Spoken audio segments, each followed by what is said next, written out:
Blog में। तो रोज मेरे अपडेट्स देखिए और जानकारी भरपूर पाइए। श्री राम इंजीनियरिंग कॉलेज का ये परिसर देख सकते हैं आप। किसी भी शिक्षण संस्था के लिए बिल्डिंग या जिसको हम इंफ्रास्ट्रक्चर कहते हैं उसकी आवश्यकता एक मूलभूत आवश्यकता है। तो अगर वो हो जाती है तो उसके बाद फिर शिक्षा के अन्य गुणवत्ता के आयामों पे कार्य आगे बढ़ाया जा सकता है, क्योंकि मूलभूत आवश्यकताएं पहले पूर्ण होना चाहिए। और आज मैं भारतीय शिक्षण मंडल की बैठक में मुख्य अतिथि के तौर पे यहाँ उपस्थित हुई थी, और इसमें और भी कई अतिथि जो कि शिक्षा के क्षेत्र में विशिष्ट स्थान रखते हैं उपस्थित थे। आदरणीय दयानंद त्रिपाठी जी का, जिन्होंने मुझे आज इस अवसर पर इतने महत्वपूर्ण एक संगोष्ठी के रूप में ही कहूँगी कि लोगों के जो ऑरा होता है उसमें आने का अवसर दिया। व्यक्तिशः उपस्थिति इसलिए महत्वपूर्ण होती है कि हम किसी के संपर्क में जब जाते हैं तो बिना शब्दों की भी कई चीजें हमारे अंदर उनके ऑरा से आ जाती हैं, और आज ऐसा ही सौभाग्य मुझे यहाँ आकर मिला है। टेक्नोलॉजी और वो सब चीजें स्किल बदलती रहती है समय के अनुसार, युग धर्म के अनुसार। तो आप 25 वर्षों के पश्चात जो आने वाला समय है, जो आज है, बहुत सी चीजें बदलनी पड़ेगी, उस दिशा में हम अनुसंधान को ले जाएं। मुझे लगता है कि अभी दीदी को फिर बैठक भी लेनी है, प्रांत की बैठक, और फिर अभी आई है और फिर जाना है। आप सोचिए कितनी, और फिर कल विद्यालय वहां पर पूरा काम करेंगे और फिर इसके बाद भावनगर पढ़ाना। सोचिए एक ऐसे है कि जब राष्ट्रीय स्तर के कोई कार्यकारी अपने बीच आते हैं तो अपने को ही सीखने मिलता है कि देखिए चलेंगे चलते रहिए और अपने लक्ष्य के लिए कार्य करते रहिए। मैं पुनः आप सबको बहुत बहुत शुभकामनाएं देता हूँ, बहुत बहुत धन्यवाद के साथ, और दीदी को प्रणाम करते हुए वाणी को विराम देता हूँ। और हमारे चारों जो शोधवीर आप वीर घोषित किए गए हैं, और ये सम्मान, ये पुरस्कार अभी आप अभी बुलाए गए, तो ये यहाँ के चार उपस्थित हुए, तो वो बीच में कभी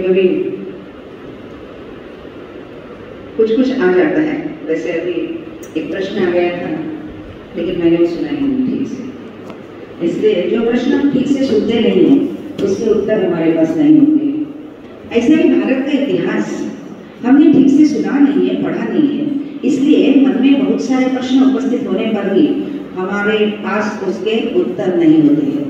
ऐसे अनंत प्रश्नों के उत्तर ढूंढने के लिए, पाने के लिए, उसको आत्मसात करने के लिए हमने, और इसलिए जो ईश्वर की सेवा है, जो मनुष्य की सेवा है, वो हम इस तरह से पूरी कर पाएंगे। और क्योंकि महिलाएं ही गृहस्थी में, किचन में डिसीजन मेकर होती है, तो अपने पावर का एहसास करते हुए हमको उस परिवर्तन को समाज में लाना है।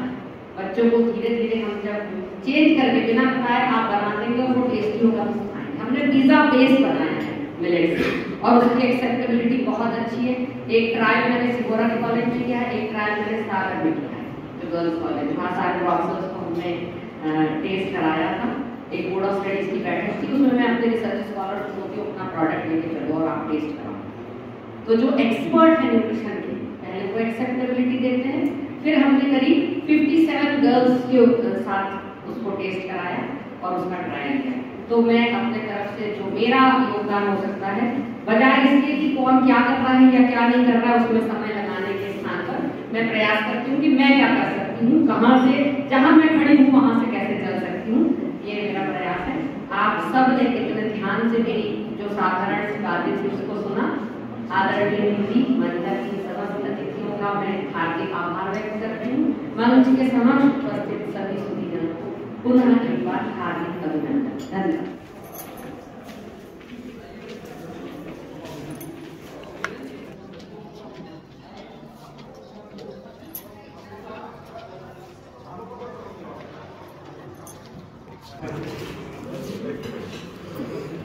आई जी सर। चलिए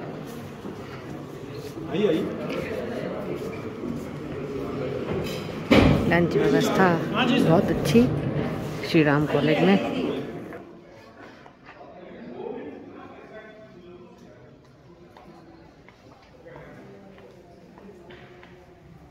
चंद्रग्रहण लग चुका है और सूतक चल रहा है, इसलिए भोजन करने वालों के साथ उपस्थित तो थे, लेकिन स्वयं का भोजन तो 7:30 बजे के बाद शाम को ही होगा। बहुत साइंस मुझे नहीं पता, लेकिन अगर अपने बड़े और वरिष्ठ कुछ कहते हैं तो उसको सुनने में ही लाभ होता है। एक जीवन सारे अनुभव लेने के लिए कम होता है, इसलिए अगर अपने से वरिष्ठों का, अनुभवी जनों का हम बातों का पालन कर लें तो उससे अवश्य ही लाभ होगा। लाभ अगर नहीं भी हुआ तो नुकसान तो कुछ नहीं होगा। श्री राम कॉलेज का परिसर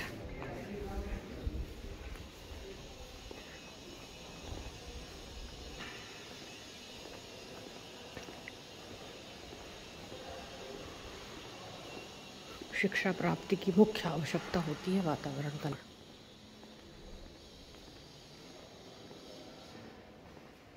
और अच्छी बिल्डिंग से वातावरण होता है, और हरियाली होने पर वातावरण में जो एयर पोल्यूशन इंडेक्स है वो कंट्रोल रहता है। प्रकृति के करीब रहने से मन प्रसन्न होता है, और प्रसन्न मन सीखने के लिए तैयार होता है। तो चलिए चलते हैं घर, और इससे पहले आज मुझे यहाँ एक छोटी सी चोरी करना है।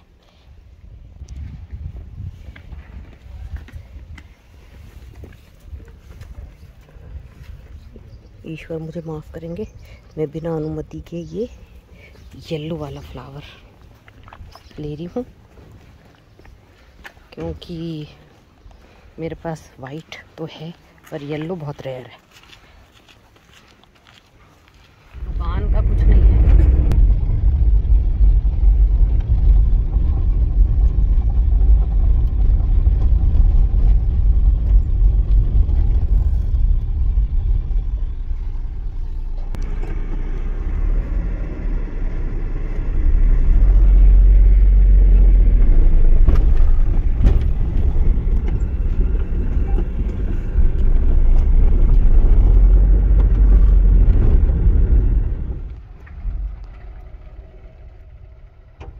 जया ने पराठा दिया था, उसको नंदी महाराज को दे दिया।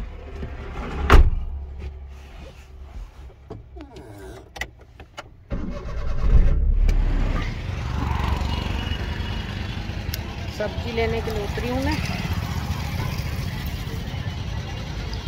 भोजन का तो अभिन्न अंग है ही है, साथ में पोषण का व्यक्ति होने के कारण पहला भी दे दो, घरवा लेंगे फिर आज।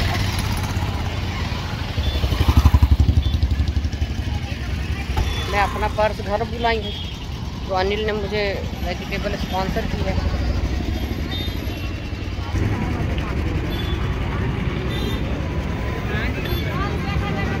अदरक कैसे दे रही हो?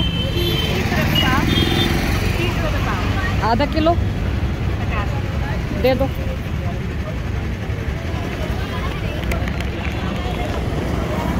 चाय हो, सब्जी हो, अदरक तो कंपलसरी चाहिए। पुराना है,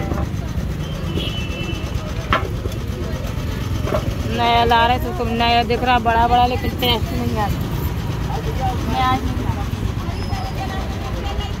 क्या है, चाहे इंसान हो चाहे सब्जी, पकने के बाद स्वाद आता है कि नहीं? सही बात है। तो एक गोभी भी दे रहे बेटा। गोभी कैसे दोगी? 30 रुपए की दे दो, एक ये वाली।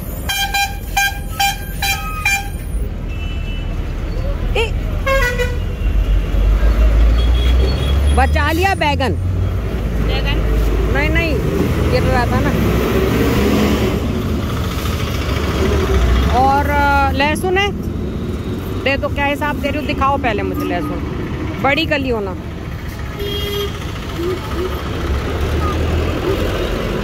ये क्या हिसाब है? धनिया है,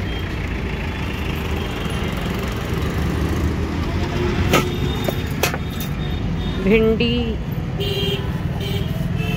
और एक छोटी सी लौकी भी दे दो।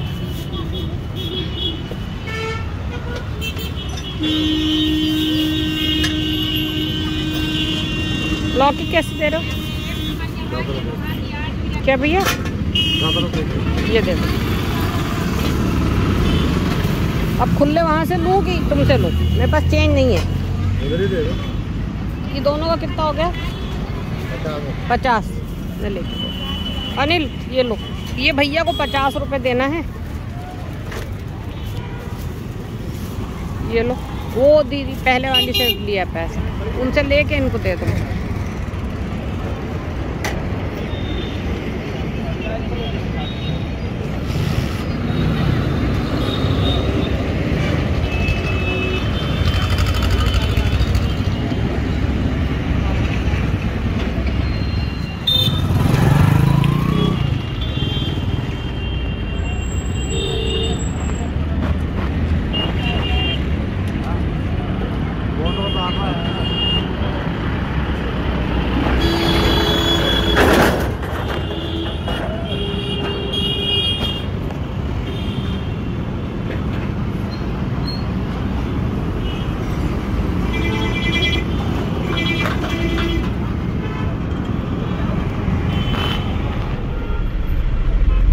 ये देखिए फ्रेंड्स, ये मैंने बड़े बड़े 3 सीताफल लिए हैं। एक सीताफल 20 रुपए का। जिन लोगों के घरों में पेड़ है या जिनको मिलता है। 15। हाँ, मैं स्टेशनरी की शॉप में आई हूँ। 75 या 80 देखिए, पढ़ाई की शॉपिंग।